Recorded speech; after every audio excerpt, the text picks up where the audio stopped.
Alina looked out the spaceship window and felt her stomach twist into knots. The planet below was nothing like Earth. Purple mountains stretched across green valleys, and 2 moons hung in the orange sky like watchful eyes. She pressed her hand against the cool glass and took a deep breath. "This is it," she whispered to herself. "No turning back now." The ship landed with a soft thud, and Alina gathered her research equipment. She was a scientist who studied alien life forms, and this mission could change everything for humanity. Her people were sick with a disease that Earth's doctors couldn't cure. Only the aliens on this planet had the medicine to save them. As she stepped off the ship, the alien air felt thick and sweet. Strange flowers that looked like crystals grew everywhere, and the grass beneath her feet was silver instead of green. Everything seemed to glow with its own light. A figure approached her from the landing platform. Alina's breath caught in her throat. The alien was tall and graceful, with skin that seemed to shimmer like water. But it was his eyes that made her stop walking. They were silver, like moonlight on a lake, and when he looked at her, she felt something she hadn't expected. Kindness. "Welcome to Zephyria," he said, and his voice was gentle like wind through leaves. "I am Kayeth, your assigned guide. I'll help you during your stay here." Alina nodded, trying to look professional. "Thank you. I'm Alina, the scientist from Earth." As they walked through the alien city, Alina couldn't stop staring. The buildings were made of some kind of clear material that bent light into rainbow patterns. The alien people moved like dancers, and their clothes seemed to flow like water, but something felt strange.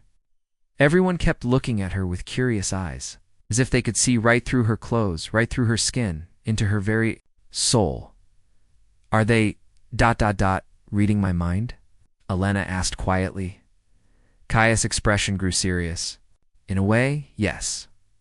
My people can sense emotions and thoughts.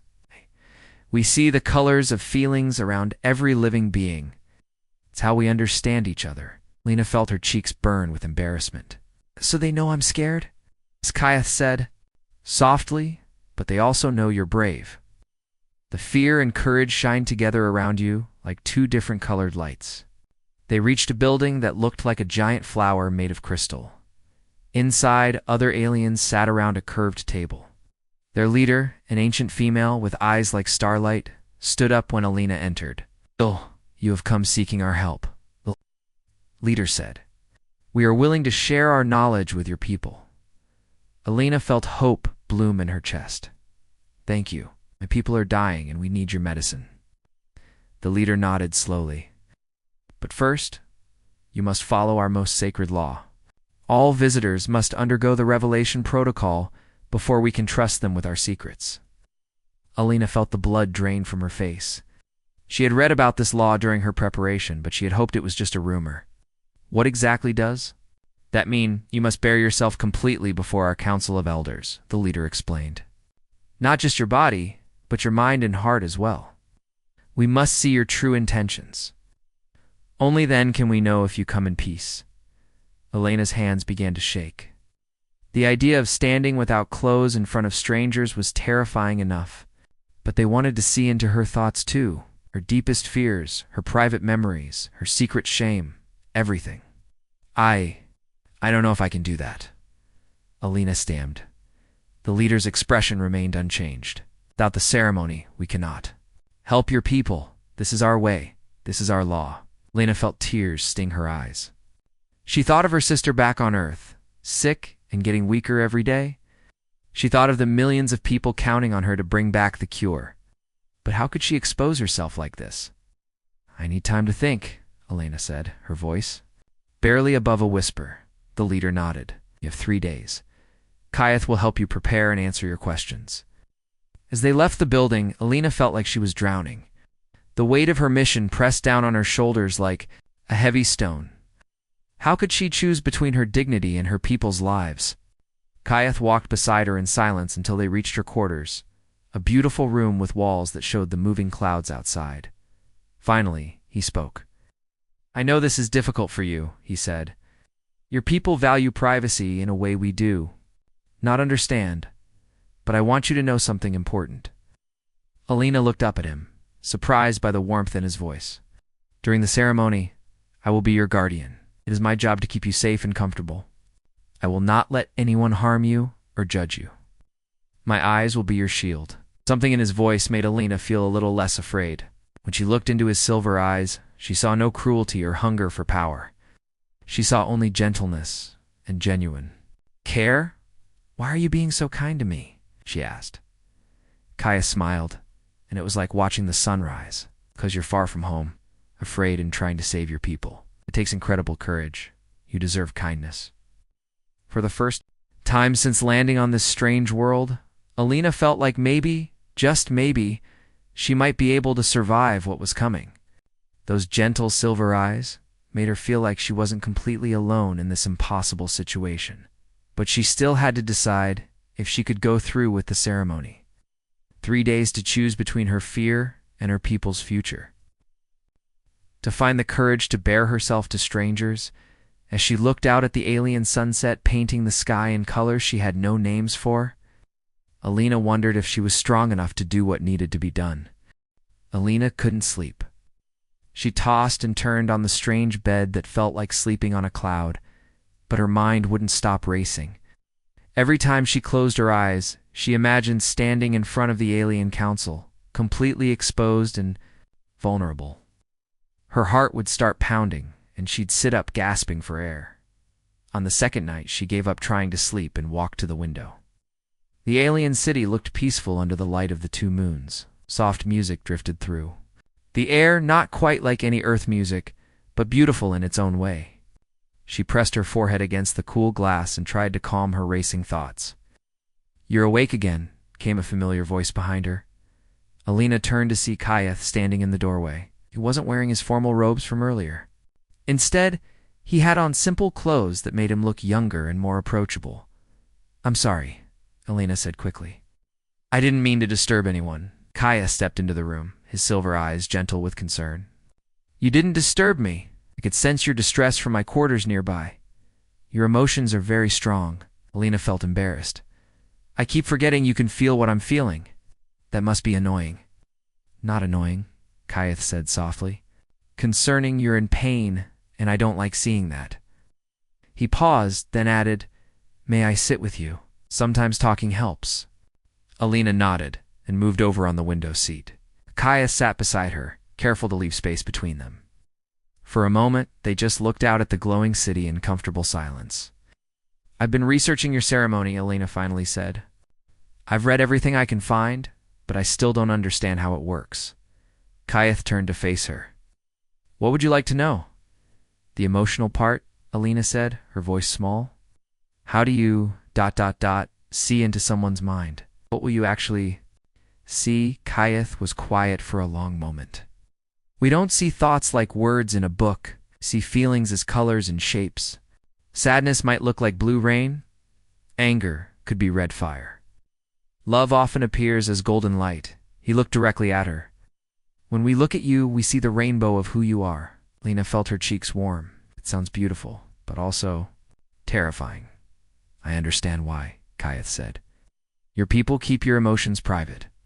For us, sharing feelings is like sharing water when someone is thirsty. It's natural and necessary." Lena pulled her knees up to her chest. "What if they see something terrible about me? What if they decide I'm not worthy of their help?" Kayeth's expression grew serious. "Alina, may I tell you something personal?" Nodded.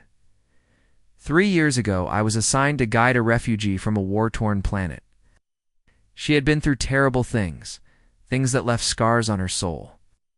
She was terrified of the Revelation Protocol, just like you. Alina listened intently. Her ceremony. We saw her pain, her fear, her guilt over things that weren't her fault. But we also saw her strength, her love for her lost family, her hope for a better future. The council didn't reject her because of her pain. They admired her for surviving it. Alina felt tears prick her eyes. What happened to her? She stayed on our planet and became one of our best healers. She taught us that sometimes the most beautiful souls are the ones that have been through the most darkness. They sat in silence for a while. Alina felt some of the tension leave her shoulders. I'm scared they'll see how weak I am, she whispered. Kayeth turned to her with surprise. Weak? Alina, You traveled across the galaxy to save your people. You're facing your greatest fear to help others. That's not weakness. That's the strongest thing I've ever seen." Alina looked at him. Really looked at him. His silver eyes weren't just kind. They were full of respect and something else she couldn't quite name. "Why do you care so much about helping me?" she asked. Kayeth was quiet for a long moment. "Because I see who you are. Your courage shines like a star, even when you're afraid. You remind me why I became a guardian, to protect people who are trying to do good in the world." Alina felt something shift in her chest. For the first time since arriving on this planet, she felt like someone truly understood her. "Will you tell me more about what it's like to be a guardian?" she asked. Kayeth smiled. "It's my honor to protect those who come to us for help. During the ceremony, I stand beside you. If you become too overwhelmed, I can ask for a break. Oh. If you need encouragement, I'm there. Think of me as your anchor in a storm. And you've done this before?" "Many times. But Alina," he paused, "I've never cared about someone's well-being the way I care about yours."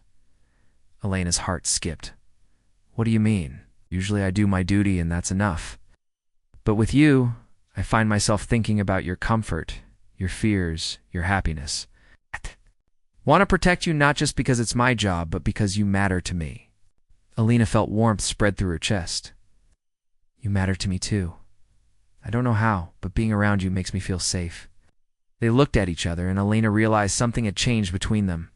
The formal distance was gone, replaced by something deeper and more personal. "I think I'm ready to try," Alina said quietly. Kaya's face lit up with relief and pride. "Are you sure?" Alina nodded. "I'm still scared, but I trust you. And I know my people need this medicine. I have to be brave for them. You're all ready." "Brave," Kayeth said. "Tomorrow I'll show you the ceremony chamber so you can get comfortable with the space. We'll practice the breathing techniques to help you stay calm. Remember, I'll be right there with you, every step of the way." As Alina finally drifted off to sleep that night, she dreamed not of exposure and shame, but of silver eyes watching over her like protective stars. The morning of the ceremony arrived too quickly. Alina woke up before dawn, her stomach churning with nervous energy. She had practiced the breathing exercises Kayeth taught her. But now that the moment was here, everything felt different. Kayeth appeared at her door just as the first rays of sunlight painted the sky pink and gold. He was wearing ceremonial robes that seemed to shimmer with their own light, but his expression was calm and reassuring. "How are you feeling?" he asked gently. Alina tried to smile. Alina tried to smile like I'm ready. "That's normal," Kayeth said. "Even our own people feel nervous before important ceremonies. Fear doesn't mean you're not brave. It means you're human." They walked together through the crystal corridors toward the ceremony chamber. Lena's legs felt shaky, but Kayeth's steady presence beside her kept her moving forward. Other aliens they passed looked at her with curious but respectful eyes, and some even nodded in encouragement. The ceremony chamber was breathtaking. The walls were made of translucent crystal that caught the morning light and scattered it into thousands of rainbow patterns. The floor was smooth and warm beneath their feet, and the air smelled like flowers and rain. In the center was a circular area surrounded by comfortable seating where the Council of Elders waited. Elena's heart hammered against her ribs as she saw them. 7 ancient aliens with eyes like distant stars, their faces kind but serious. The leaders she had met before stood in the center, wearing robes that seemed to be made of liquid starlight. "Welcome, Alina of Earth," the leader said, her voice echoing softly in the chamber. "We gather today to see into your heart and know your true intentions." Alina nodded, not trusting her voice. Her hands were trembling, and she felt like she might faint. Kayeth stepped closer to her. "Remember," he whispered, "I'm your anchor. Look at me whenever you need strength." The leader began to explain the ceremony. Alina would step into the center circle and gradually remove the barriers between herself and the council. First her outer defenses, then her emotional walls, and finally her deepest fears and hopes. The aliens would read the colors of her feelings and judge whether she came in peace. "Are you ready?" the leader asked. Alina took a deep breath and stepped into the circle. The crystal floor beneath her feet began to glow with soft light. She looked around at the faces watching her, some curious, some concerned, all waiting to see who she really was. Her first instinct was to run. Every fiber of her being screamed that this was wrong, that she should protect herself, hide her vulnerabilities. But then she caught Kaya's silver eyes, watching her with such gentle support that she felt her panic ease slightly. She closed her eyes and began to lower her emotional defenses, just as Kaya had taught her. It felt like taking off layers of heavy armor she'd been wearing all her life. First went her professional mask, the confident scientist who always had answers. Then her social barriers, the polite smile that hid her true feelings. As each layer fell away, Alina felt more exposed, but also somehow lighter. The aliens around her made soft sounds of understanding, and she realized they weren't judging her. They were simply witnessing her truth. When she opened her eyes, she saw that the air around her was filled with swirling colors, blues and purples. For her fear, bright gold; for her love of her people, deep red; for her determination. It was beautiful and terrifying at the same time. "We see your fear," the leader said gently. "But we also see your courage. Continue." Alina went deeper, letting the aliens see her childhood memories, her insecurities, her dreams. She showed them her sister's face, sick and pale in the hospital bed. She shared her loneliness, her struggle to be taken seriously as a young scientist, her deep love for discovery and learning. The colors around her grew brighter and more complex. She could feel the aliens' emotions responding to hers, surprise at her depth of feeling, admiration for her sacrifice, warmth at her genuine care for others. But then something unexpected happened. As Alina opened her heart completely, she suddenly felt the aliens' emotions flowing back to her. She experienced their loneliness, centuries of isolation from other species, their fear of being misunderstood, their desperate hope for connection with the wider universe. The leader gasped, "This has never happened before. The connection is flowing both ways." Alina looked at Kyath and saw wonder in his silver eyes. She could feel his emotions too, his protective instincts, his growing affection for her, his amazement at her bravery. But more than that, she could feel a deep bond forming between them, like invisible threads connecting their hearts. The ceremony continued, but now it felt less like an interrogation and more like a sharing. Alina showed the aliens her peoples, suffering, their need for medicine, their capacity for growth and change. In return, the aliens showed her their knowledge, their healing abilities, their desire to help, but also their need to be careful. When it was finally over, Alina stood in the center of the circle, no longer afraid. She felt different, not violated or diminished, but somehow more complete. The aliens' acceptance of her true self, including her flaws and fears, made her feel truly seen for the first time in her life. "Alina of Earth," the leader said, her voice full of warmth, "we have seen your heart, and it is good. You come not for glory or power, but out of love for your people. We'll share our knowledge with you." Lena felt tears of relief and joy streaming down her face. But as she looked at Kyath, she realized something profound had changed between them.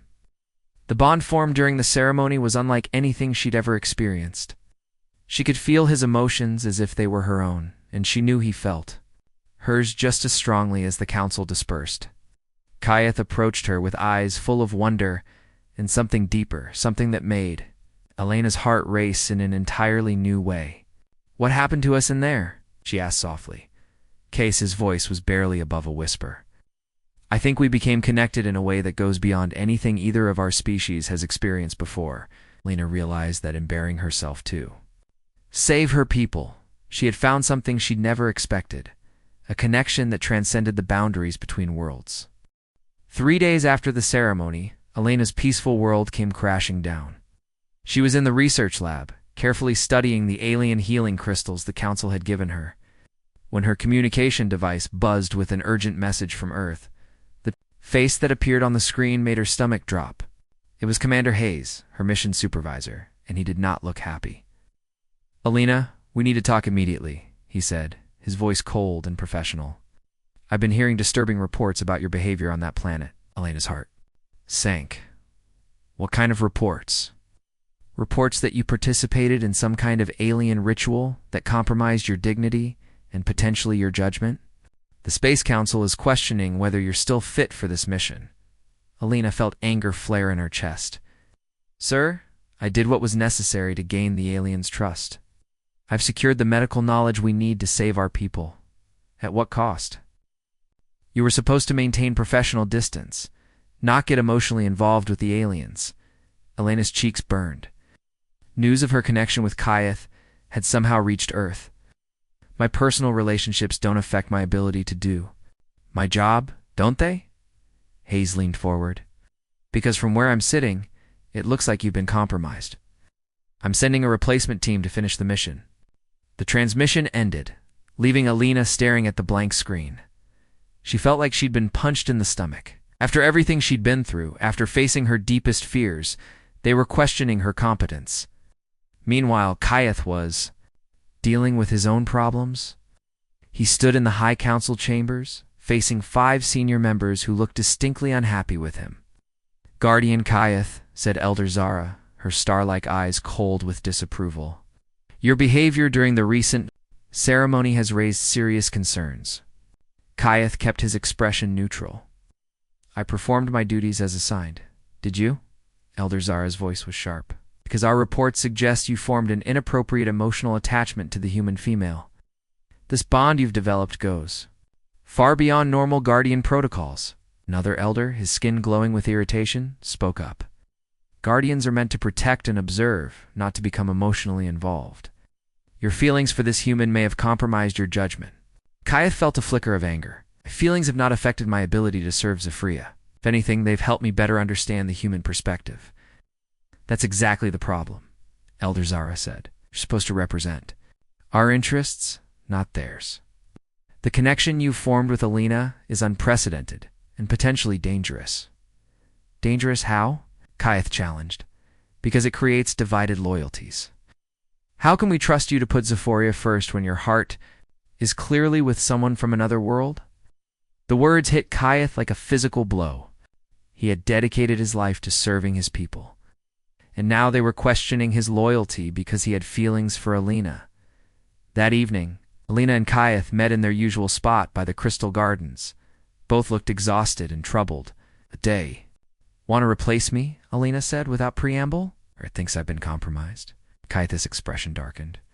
The High Council questions my loyalty because of our connection. They're considering removing me from my position. They sat in silence for a moment, the weight of their separate troubles pressing down on them. Maybe they're right, Alina said. Quietly, maybe I have been compromised. I can't think about this mission anymore without thinking about you. Kayeth turned to her, his silver eyes intense. Do you regret what happened between us? Alina met his gaze. No. That ceremony showed me something I never expected. That being truly seen and accepted by someone can be the most powerful thing. In the universe? Then why do you sound so sad? Alina sighed. Because I'm scared that our feelings for each other might hurt both our people. What if your counsel is right? What if I'm not thinking clearly anymore? Kayeth was quiet for a long moment. Lena, may I share something with you? She nodded. Since our connection formed, I've been able to sense not just your emotions, but your thoughts about the mission. I've seen how much you care about saving your people, how every decision you make is guided by that goal.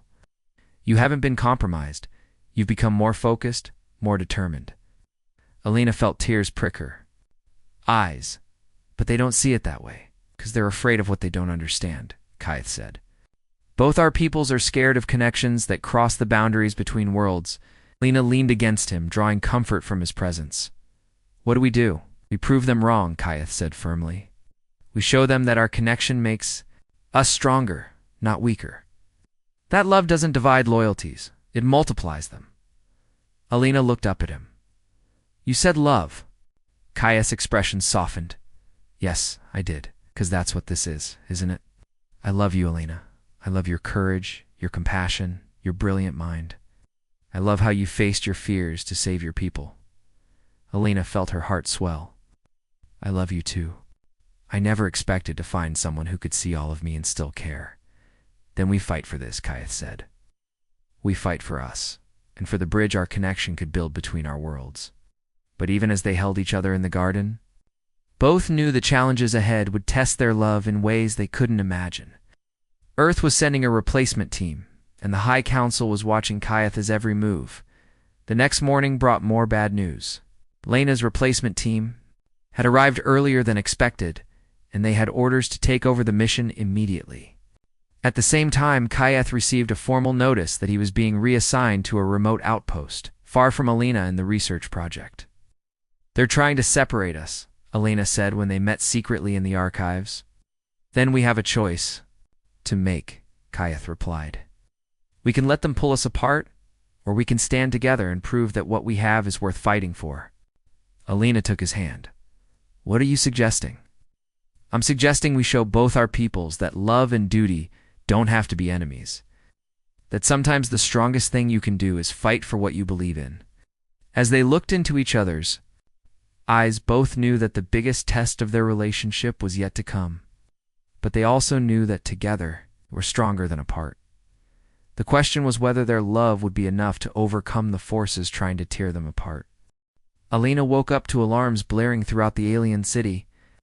Red lights flashed outside her window, and she could hear voices shouting in the Zephyrian language. Something was terribly wrong. She rushed to find Kaiath, her heart pounding with worry. She found him in the communication center, his face pale with concern as he spoke rapidly with other Zephyrians. "What's happening?" Lena asked. Kaiath turned to her, his silver eyes filled with urgency. "We just received a distress signal from Earth. The plague has gotten worse, much worse. Entire cities are falling ill, and your current medicines aren't working anymore." Alina felt the blood drain from her face. "How much time do we have?" "Days, maybe a week at most." At that moment, the replacement team from Earth burst into the room. Their leader, Dr. Chen, looked exhausted and desperate. "Alina, thank goodness you're here," Dr. Chen said, ignoring the formal orders to replace her.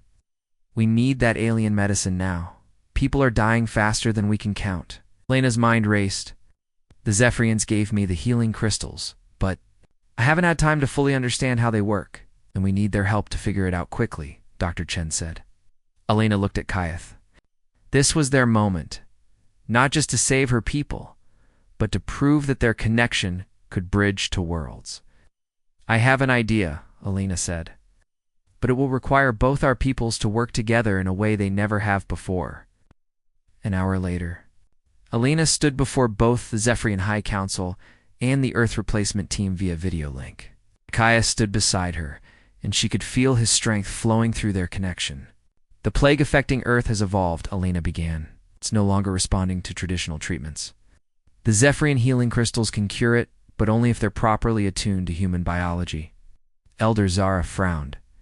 "What are you, proposing a joint healing mission?" Alina said. "Zephyrian healers working directly with Earth doctors, using our connection as a bridge to understand both species better."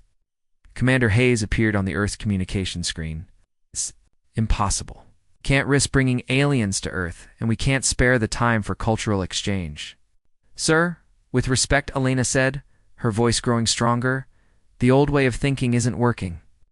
My connection with Kaiath has shown me that when two species truly understand each other, they can accomplish things neither could do alone."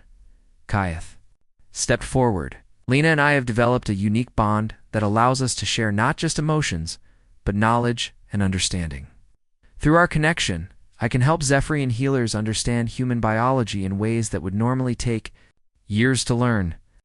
And I can help Earth doctors understand how the healing crystals work," Alina added. "Our connection is the key to making this work quickly enough to save lives." The High Council murmured among themselves. Elder Zara looked skeptical. "Bond you speak of, it's unprecedented. How do we know it's reliable?" Alina felt Kaiath's hand slip into hers. "Because we're willing to stake everything on it. If I'm wrong, I'll accept full responsibility and step down from this mission. But if we're right, we can save millions of lives and create a lasting partnership between our worlds." Commander Hayes leaned forward on the screen. "What exactly are you asking for?" "Permission for a small team of Zephyrian healers to travel to Earth," Alina said. "Permission for me to work as a permanent liaison between our species." not as a replacement for regular diplomacy, but as a bridge to help both sides understand each other better. The room fell silent. Alina could feel the weight of countless lives hanging in the balance. Finally, Elder Zara spoke. Guardian Kayeth, do you believe this human speaks the truth? Kayeth's voice was steady and sure. I would trust Alina with my life, and with the future of both our peoples. Her courage and compassion have shown me that love doesn't weaken us. It makes us capable of greater things than we ever imagined. Commander Hayes rubbed his forehead, clearly struggling with the decision. The situation is desperate enough that we're willing to try anything. But this is highly irregular. Dr. Chen spoke up from behind him. Sir, I've seen Elena's research. Her understanding of both human and Zephyrian biology is extraordinary. If anyone can make this work, it's her. Over the next several hours, the two groups hammered out the details. A team of Zephyrian healers would travel to Earth, guided by Alina and Kayeth's unique connection. The healing crystals would be modified using knowledge shared through their bond, creating a cure specifically designed for human biology. But more than that, they were creating something new, a formal partnership between Earth and Zephyria. With Alina and Kayeth serving as the first interspecies diplomatic team, as the agreements were finalized, Alina felt a profound sense of completion. The ceremony that had once terrified her had led to this moment, not just saving her people, but creating a bridge between worlds. Are you ready for this? Kayeth asked, as they prepared for the journey to Earth. Alina smiled, feeling more confident than she ever had in her life. With you beside me, I'm ready for anything. The healing mission was a complete success. Working together, human doctors and Zephyrian healers created a cure that not only stopped the plague, but also led to revolutionary advances in medicine for both species. Elena's sister was among the first to receive the cure. And when Elena saw her healthy and laughing again, she knew every moment of fear and uncertainty had been worth it. But the real victory was deeper than medical advances. The connection between Alina and Kayeth had proven that love could transcend any boundary species, culture, even fear itself. Months later, as Alina and Kayeth stood together on Earth, watching the sunset paint the sky in familiar colors, Alina reflected on how much had changed. Do you ever regret it? She asked. Leaving your home, your old life? Kayeth smiled, his silver eyes warm with contentment. Home isn't a place, Alina. It's wherever the people you love are safe and happy. Alina leaned into his embrace, feeling the truth of his words in her heart. The alien law that had once forced her to bare herself had led to the greatest gift of her life. Not just love, but the knowledge that being truly seen and accepted was the foundation of everything. It's beautiful in the universe. Together, they had proven that sometimes the scariest leap of faith leads to the most extraordinary destinations. And in those gentle silver eyes that had first made her feel safe, Alina had found not just love, but a future neither of them could have imagined alone.